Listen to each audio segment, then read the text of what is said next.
ya kabiri z'ukwezi kwa gatanu muri White House humvikanye inkuru y'ibyishimo kandi inkuru yari iteye inkunga igihe abasirikare bari bari muri Pakistan boherezaga ubutumwa bavuga ati target is down. Ubwo Osama bin Laden yaraguye hasi bari bamaze kumwica bakoresheje igitasu. Hari mu masaha 7 ku masaha yo muri Pakistan ugenekereje ugasanga mu Rwanda ari nko mu masaha 3 ya mu gitondo. Nibwo uwari ukuriye Al-Qaeda yarapfuye. Ariko nubwo byari bimeze gutyo hari umuntu waje atangira kubazengereza undi utari bin Laden. Uwo ahigwa n'ibihugu 12 ariko byaramubuze. And they still can't akoze uko bashoboye ngo bamufata ariko byaranze. Yitwa John Khenz. Mafia boss. Akaba ari umuntu wo mu mafia wa wundi wazengereje abantu ariko nubwo bimeze gutyo ntago ariko yari ameze. Yari umwana w'umuhanga wa wundi ariko munsi ataha avuye ku ishuri yahuye n'ikintu cyamuhungabanyije. Yari yasanze ababyeyi be bombi baryamye kuri sima bapfuye. Arangije aribaza ati si ibintu byagenze gute. Nibwo yatahise atangira kujya kubaza abaturanyi arababwira ati se byagenze gute kugira ngo ababyeyi banjye babe bapfuye.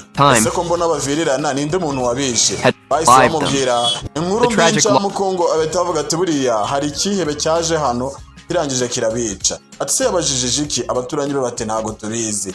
Parents yahise yicara aravuga ati John ubundi ntabyo nigamo ngiye gukora uko nshoboye dedicated his life to seeking justice. Ibyo ariko yakoze byagiye bituma with his sharp mind akoresha ubwenge bwe cyane maze muri uko gukoresha ubwenge bwe cyane birangira ageze ku mwanzuro uko akwiriye. He wasn't just any kid. He was ibintu by'ubwana akaba umuntu mukuru nubwo yari muto yari kagakora ibintu. Someone with a mission. Yahise atangira gupanga misiyo z'uburyo yari kuzihorera. Birangira n'ubundi John delved ahereye hasi ahera mu birara byo hasi akorana n'ibirara byo hasi bitanazi underworld, learning the ways of the mafia.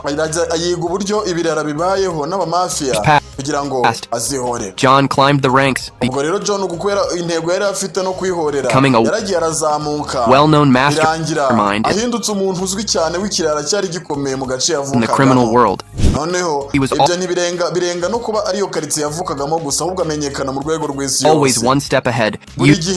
Yateraga intambwe uburyo abantu b'abayobozi baburaga uburyo bazamufata. Brought him face to face. Ibyo yakoze byatumye bidatinze Kai amenya amakuru y'umusore ukiri muto uri gukora udutendo ahita avuga ati uyu muhungu naze dukorane. Kai, unaware, Kai atabizi rero had unknowingly befriended yiyegereje umuntu wari kuzamurangiza araza abari wagira inshuti. Bw'amahirwe rero umusore yari yarakuze kandi ntabwo yari izikara yaramuhemukiye. Ayo mahirwe yabonye rero yatumye yegera umwanzi watajijinganyije batangira gukorana akamukoresha nk'umuntu wamupangiraga imipango y'uko ibintu biri bugende. Each other's cunning and skill.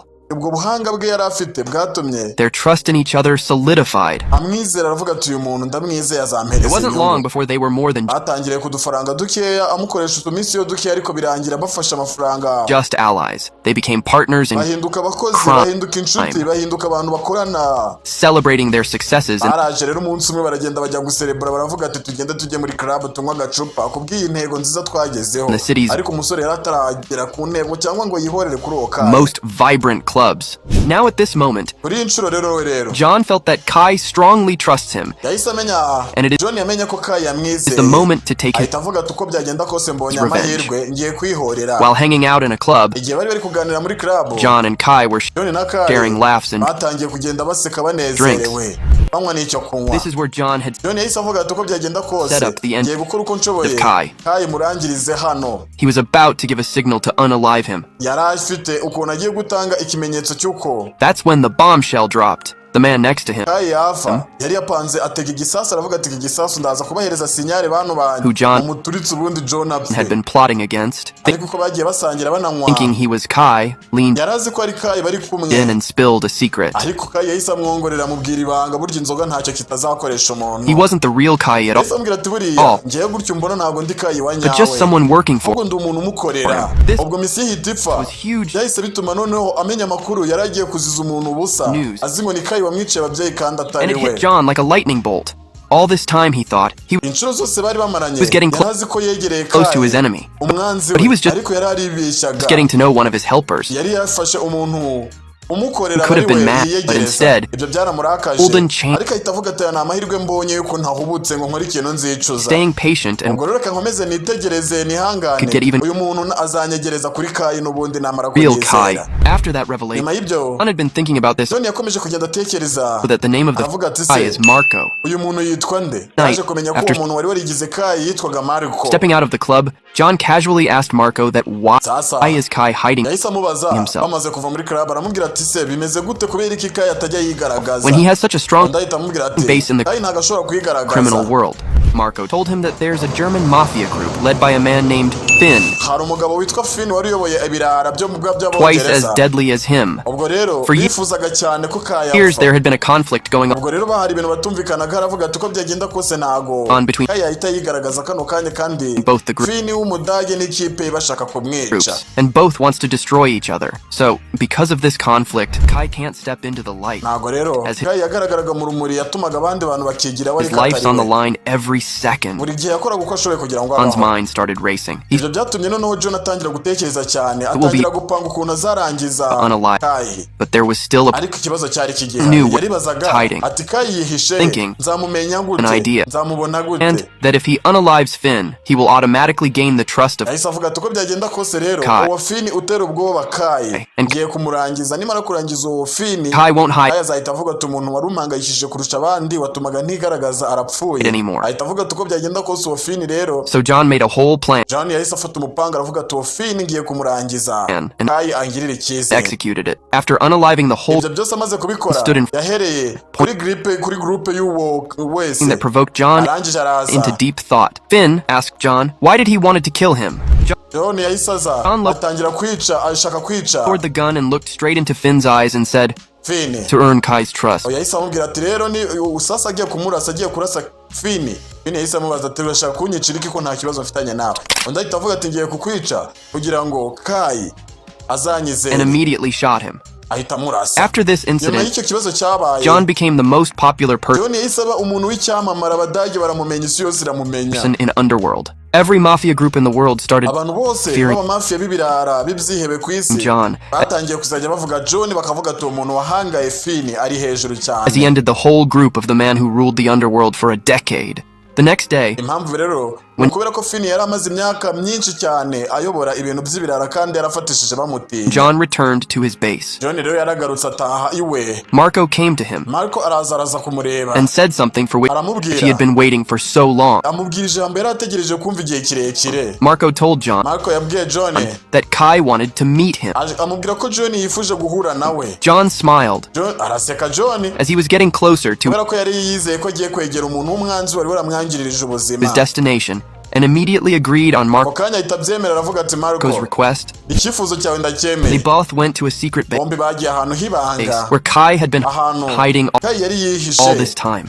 That base was covered with heavy security, yari afite abasirikare benshi cyane bamurinda and John knew that if he unalived Kai, he won't be able to escape. hasi yahise avuga ati aka kanya mbaye nishe Kai ntabwo nacika After a hano few minutes, they were nyuma y'iminota mikeya rero standing out of a room. bari bahagaze hanze y'icyuma As they entered, John saw a man sitting on a chair looking bakimara kwinjira rero towards him. babonye umugabo John yahise abona umugabo wari wicaye ku ntebe He was Kai. yari Kai Kai welcomed John like a Kai yahereje special John guest. amuhereza karimu nk'umuntu They yari sat yarakoranye na uyu muntu yifuzaga gukorana got together nawe and talked about all baraje baricarana batangira kugenda the time they have been baganira working together through Marco. hanyuma Kai off- amubwira ukuntu yakoranye na Mark igihe For kirekire John to partner up in all the businesses hasi yahise avuga ati John nguhembe iki ko wankoreye akantu nifuzaga he kunkorera owns. John realized that if John yahise amenya he ko accepts this offer, he will be able to know all the network around Kai, yahise amenya ko buriya yemeye gukorana na Kai yaba abonye noneho uburyo bwiza bwo kumenya abantu bose bakoranaga na Kai kugira ngo and he azamurimbure can easily plan his revenge. kugira ngo azihorere John, without any hesitation, John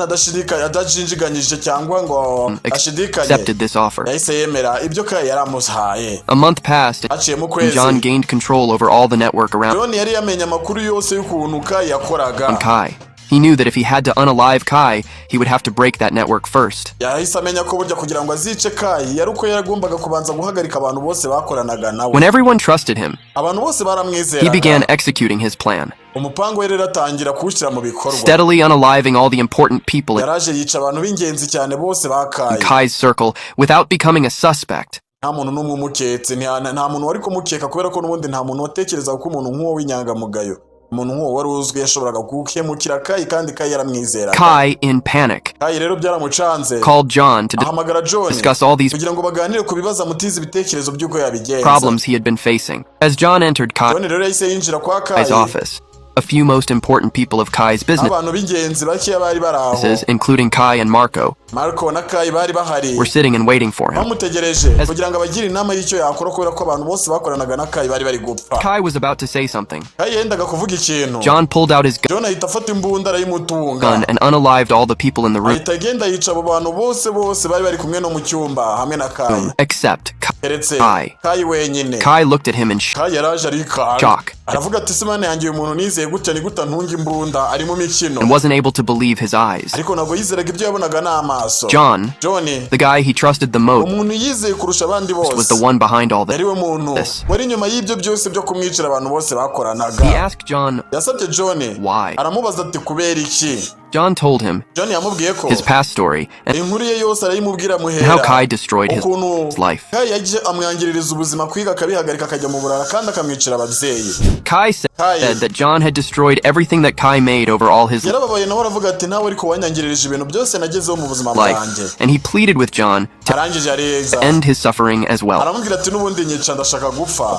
Yet John turned away, leaving him abandoned, powerless, and sasa yahise afata John stripped of amusigaho all his riches. John yafashe Kai amusigaho aramubwira ati sigara nawe muri ubwo buribwe, nta kintu na kimwe ugira, nta n'abantu mukorana, to face his end aravuga ati alone. uzarangira ubuzima bwawe bwose uri wenyine nk'uko nanjye watumye nkura ndi jyenyine ndi ikirara. After John's rise in the underworld, John yahise azamuka rero, his path crossed with Kai, the mastermind behind his parents' demise. yahise Their asimbura Kai, first asigara ari we muntu uyoboye uzwi cyane nka Kai. meeting was by chance, but it grew into a calculated alliance. Sasa John uwo bari barahuye saw an opportunity to get closer to his enemy and didn't hesitate to take it. They started working on small atangiye gukorera utuntu tw'udutaye deals dutoya, together. ubwo birangira ahindutse uwahigwaga kurusha abandi bose ku isi. Their partnership built on mutual iyi nkuru mwagiye muyireba ibice kuri TikTok, ariko hano nyebahaye yuzuye amaherezo ya Kai n'amaherezo ya John. respect. John na Nisa aracyashakishwa, For babuze ukuntu bamufata, each other's ndabakunda cyane, cunning nizere ko mwakoze subscribe and skill. love you so much.